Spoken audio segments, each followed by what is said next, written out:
The price for my wife being able to stay with me after cheating. You know your choices, Bess. Stop whining and get ready for business or get out of here. My wife, Bess, threw me a disapproving look, but then turned and went upstairs to get ready for the evening. My marriage to Bess was practically a sham, but it wasn't always that way. For almost 10 years, it had been what I would call a model marriage, and people would actually point at us and say, "This is what marriage should be like." But not now.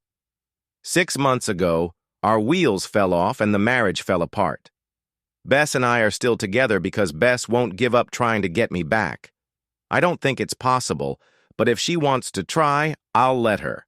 She has to pay a price for being able to stay with me while she tries to have a relationship with me, and she's not happy about having to pay it, but she does.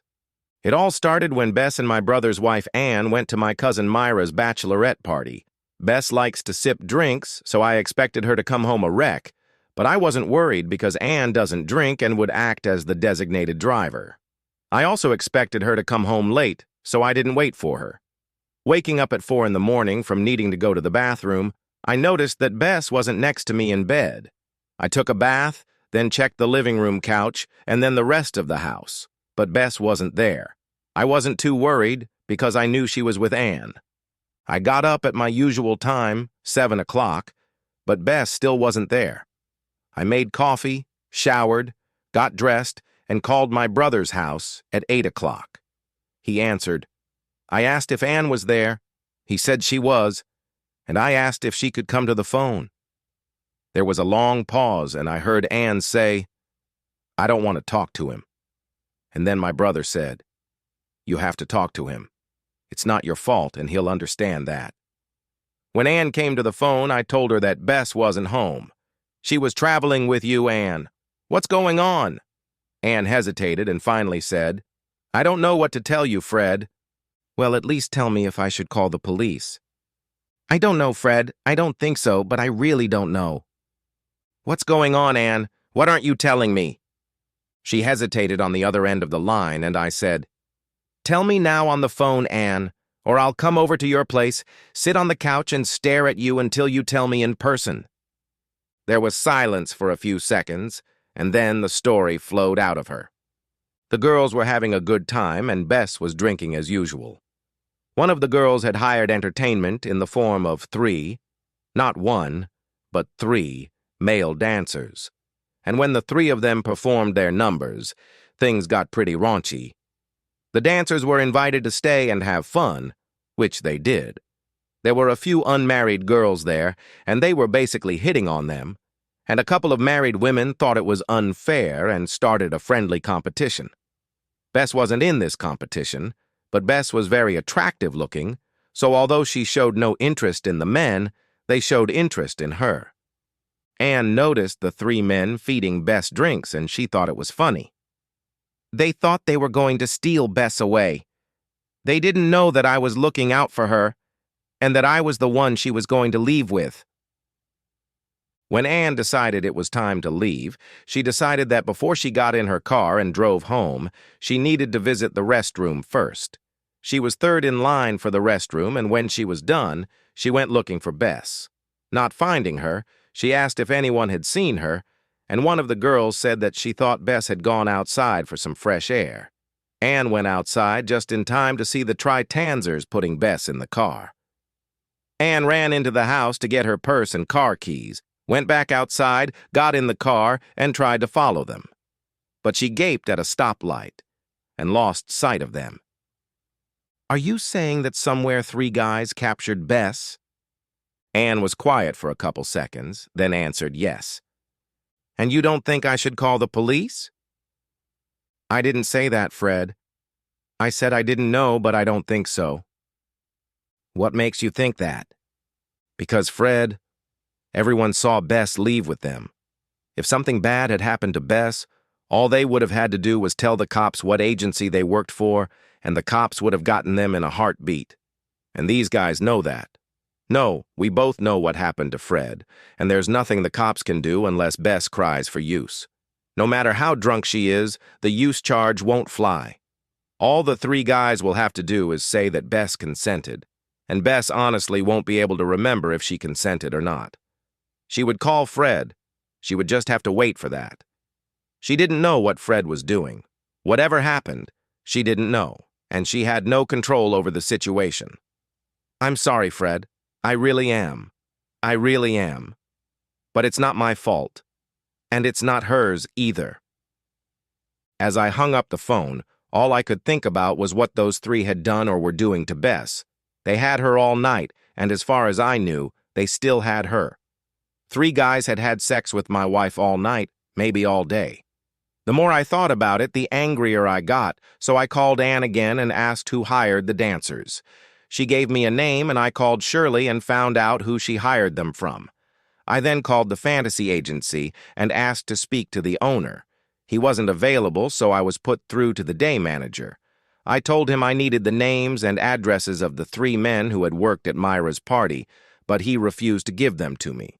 So I told him what had happened and told him that either he would give me the names or he could give them to the police, and that I would be very sure that a newspaper reporter happened to be in the neighborhood when the police arrived. He said he would call the owner and get back to me. I told him he had an hour, and then I would go to the police. He called me back 20 minutes later and gave me the information, and then told me that as of the time he talked to my boss, the 3 no longer worked at the agency. Before I could do anything with the information I received, the phone rang and it was Ann. I just got a call from Bess. She's at a motel across town and wants me to come and pick her up. Why hasn't she called me? She's scared. She was alone when she woke up, but she could tell you what happened to her. She's afraid to face you. Tell me where she is and I'll go and fetch her. No, Fred. Let me do it. I will give her a shoulder to cry on and try to reassure her that she will have to meet you face to face. Ann, if the story you told me is true, she doesn't have to worry about me. You and I know, Fred, that she doesn't need to. Bess cried and begged me for forgiveness for 3 days, and I must have told her 50 times that I forgave her. Eventually, she agreed with my assertions that I had forgiven her and wanted to forget that it had ever happened at all. Of course, I couldn't forget that my wife had sex with other men, but I had to try to convince her that she did. I was affectionate and loving and tried to show that nothing had changed between us. But that was just the way it was. Before Bess had her lost night, we had a pretty hectic sex life, 5 and sometimes 6 nights a week. Suddenly, we had stopped at 1 or maybe 2, and that was only if I refused to take no for an answer. I told myself that it was natural for her to want to avoid sex for a while after what had happened to her, and figured that things would go back to normal after a while. 3 months passed, but things hadn't improved, and I suggested that maybe we needed to seek professional help. Bess told me that there was no way she was going to see a psychologist and that there was nothing wrong with her. I was on the verge of insisting when something happened that changed everything. I had gone almost a month without sex and was feeling extremely horny. I got home from work early one morning and pulled up in front of the house just as Bess was getting out of the car. She was wearing a short skirt and high-heeled shoes, and her long legs looked gorgeous. I immediately looked at her, and when she opened the trunk and leaned forward to get some shopping bags out of it, I wanted to go over to her and make love to her right then and there. I helped her carry the bags into the house, and when we set them on the floor, I picked her up in my arms and headed for the bedroom. What are you doing, Fred? I'm going to make love to you, my dear. No, Fred, put me down. I don't want to. You never want to again, Bess, but I do. And tonight I'm going to do it. Fred, I said no. Now put me down. I put her down, right on the bed, and since she was determined to resist, I decided to waste no more time. I've put up with this since you've been out with the boys, and I've decided I'm not going to put up with it anymore. You're either going to be my wife, Bess, or get yourself a divorce lawyer. And then I had sex with her, and immediately realized that Bess had just had sex with another man. I tried to keep a neutral expression on my face while I had sex with Bess and looked into her blazing eyes. Is that why she wasn't having sex with me? To hide the fact that she was sleeping with someone else? I didn't know, but I was very sure I would find out. When it was over, Bess said, "I can't believe you just used me." Yeah? Well, you heard what I said. Either you're going to be my wife again, or you're going to get yourself a lawyer and get the marriage annulled. You're not going to let me give you professional help, and I'm sick of waiting for you to go back to being your old self. It's your choice, at least for now. What does that mean? It means it's your choice right now. But if you don't hurry up and make it, it might be my choice. The next day, I hired a private investigator. He followed Bess for a week, and that was enough. He had pictures, names and addresses, places, times, and dates. I paid him off and started going through his report. The names and addresses jogged my memory, and I started looking at the list I'd made when I'd called the fantasy agency. Bess had cheated on me with the 3 assholes who'd taken her away from Myra's party. I didn't take the time to consider how much of Anne and Bess's account of that night was truth and how much was bullshit. The fact was that Bess willingly went out with the 3 of them almost every day of the week. Sometimes with just one of them, sometimes with all 3, but not with her husband, oh no. God forbid she cared about him. It took me a week to learn everything I needed to know and get organized, and then things started happening. At 9:15 on Thursday night, James Weeks heard his car alarm go off. He looked out of his apartment and saw the glow of fire under his car. He ran down the steps from the 2nd floor, and as he stepped off the bottom step, he felt a blinding pain. A baseball bat had shattered his right knee, and when he fell to the ground, the same thing happened to his left knee. 40 minutes later, and 11 miles away, the same thing happened to Steve Goddard. At 11:35 that evening, Jason Deming went out into the alley behind Angelina's restaurant to have a smoke. When Jose Gonzalez went out to throw out the trash at 12:10 p.m., he found Jason rolling around in pain on the ground with 2 shattered knees. I watched Bess closely for the next 2 days and could tell she was nervous and upset about something, but even though I knew the reason for it, I kept quiet and just watched. I then took a day off work and followed Bess. The first thing she did was go to St. Anthony's Hospital where Deming was. Then she went to the county hospital where Wicks and Goddard occupied the beds. I went home, stopping at a flower store to send flowers to all 3 men in Bess's name on a card. The next day, I took half a day off and was sitting at the kitchen table when Bess came home. She knew. She knew as soon as she walked in and saw the flowers with her name on the card, and she knew as soon as she saw me sitting there waiting for her. She stood looking at me for almost a minute, and I just sat there looking at her. Finally, she asked, "Why?" "Just to let you know how upset I was when I found out that you didn't want to make love to me while you were having sex with them all this time. Besides, it will show them what can happen when they mess with someone else's wife. They know it was you." "Of course they know, but they can't prove anything. And the next time you visit them, you can tell them there's more in store for them if I catch their eye again." "I don't know you anymore. You are not the man I married.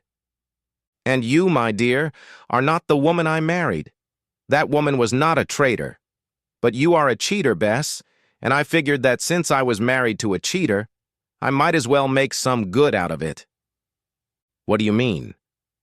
"Come on, I'll show you." And grabbing her hand, I pulled her behind me and led her into the bedroom. There, sitting unclothed on the edge of the bed, my boss was lying there. "You know Stan, Bess. Stan's always had a soft spot for you, and I told him you'd take care of him." "Are you kidding?"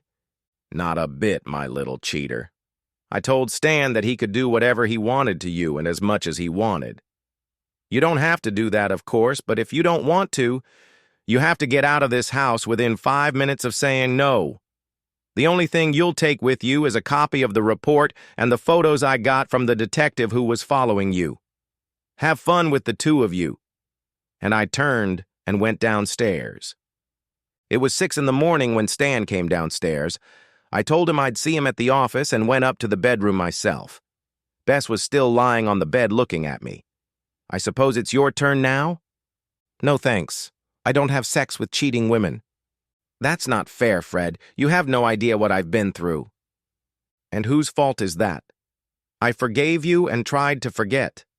I offered you love, understanding, and a shoulder to cry on. And what did you do? You cut me off from sex to give it to those 3 assholes. I don't believe you were drunk the night you were picked up from the party. And I don't believe you didn't realize what was going on.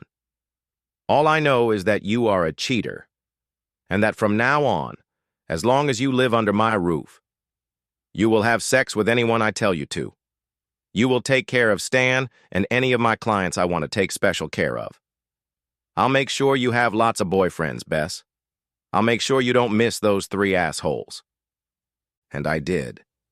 For the next 3 weeks, I don't think Bess even got dressed while I ran a steady stream of men through the bedroom. One morning, Bess asked, "How long is this going to go on?"